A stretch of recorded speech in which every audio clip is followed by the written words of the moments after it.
দর্শক, এই মুহূর্তে আমি দাঁড়িয়ে আছি লক্ষ্মীপুরের রহমতখালী খালের একেবারে বেড়ি সংলগ্ন এলাকাতে। এটা মান্দারি এলাকাতে।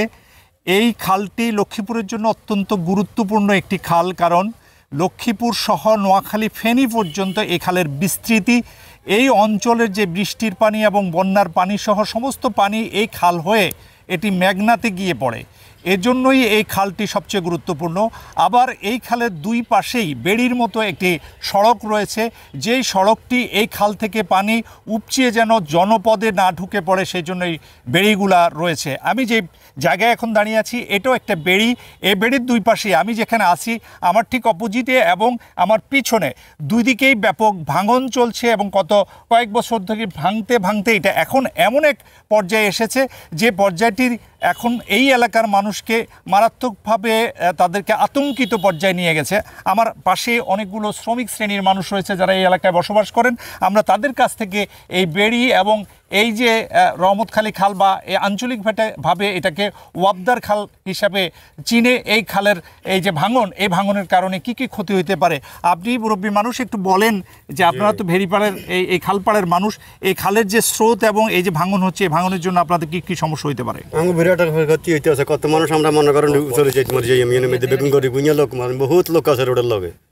এই রোডের লগে এটাতে ভাঙলে আপনাদের বাড়িঘর কি পানিতে ডুবে যাওয়ার সম্ভাবনা এবং ভাঙন সৃষ্টি হতে পারে? এখানে একজন মুরব্বী হুজুর রয়েছেন, আমরা তার কাছেও একটু জানতে চেষ্টা করছি। আপনি একটু বলেন যে এই যে এই যে ভাঙনের কারণে কি ধরনের ক্ষতি হতে পারে? বিসমিল্লাহির রহমানির রহিম, আউযু বিল্লাহি মিনাশ শাইতানির রাজিম, বিসমিল্লাহির রহমানির রহিম, আলহামদুলিল্লাহি রাব্বিল আলামিন। আমার নাম মোহাম্মদ ইমাম হোসেন, আমি অবসরপ্রাপ্ত সৈনিক। আমার এই রাস্তার পাশে আমার বাড়ি। এই রাস্তাটা দিগুদিপুটু অবদা বাজার পর্যন্ত বিস্তৃত। এই রাস্তার মধ্যে এই রাস্তার দক্ষিণ পাশে প্রায় 30,000 ফ্যামিলির বসবাস। 30,000 পরিবার বসবাস। এই ভাঙনগুলোর কারণে কি এই ভাঙনগুলোর কারণে 30,000 পরিবার না, খালি এটা প্রায় 3 লাখের উপরে ক্ষতিগ্রস্ত হবে। কারণ এদিকে কোনো আর বাঁধ নাই, দক্ষিণে কোনো আর বাঁধ নাই, কৃষি জমি এদিকে এবং কৃষি জমি।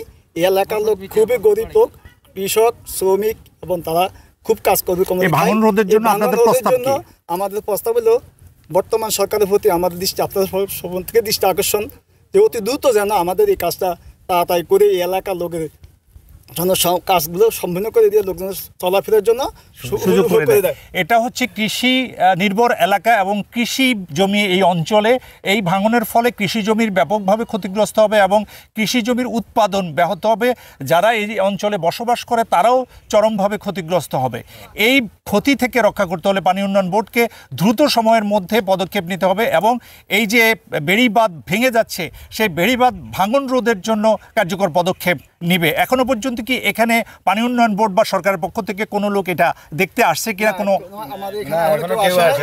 এখনো কেউ এখানে আসেননি। আমরা আশা করছি, ওনারাও আশা করছেন যে এই অঞ্চলের মানুষ আশা করছেন দ্রুত সময়ের মধ্যে সরকারের পক্ষ থেকে এবং যে পানি উন্নয়ন বোর্ডের কর্তৃপক্ষ এই অঞ্চলে এসে এই ভাঙন রোধে কি পদক্ষেপ নিতে পারেন সেই পদক্ষেপটা দ্রুত সময়ের মধ্যে নেবেন। খালি এই না, এই রাস্তা দিয়ে মনে করেন হাজার হাজার লোক স্কুলে আসা যাওয়া করে, বাচ্চারা স্কুলে আসা যাওয়া করে। বাচ্চাদের নিরাপত্তার জন্য এখানে কার্যকর পদক্ষেপ গ্রহণ করবে এই প্রত্যাশা রাখছি। কামরুল রহিম সমর, গ্লোবাল টেলিভিশন, লক্ষ্মীপুর।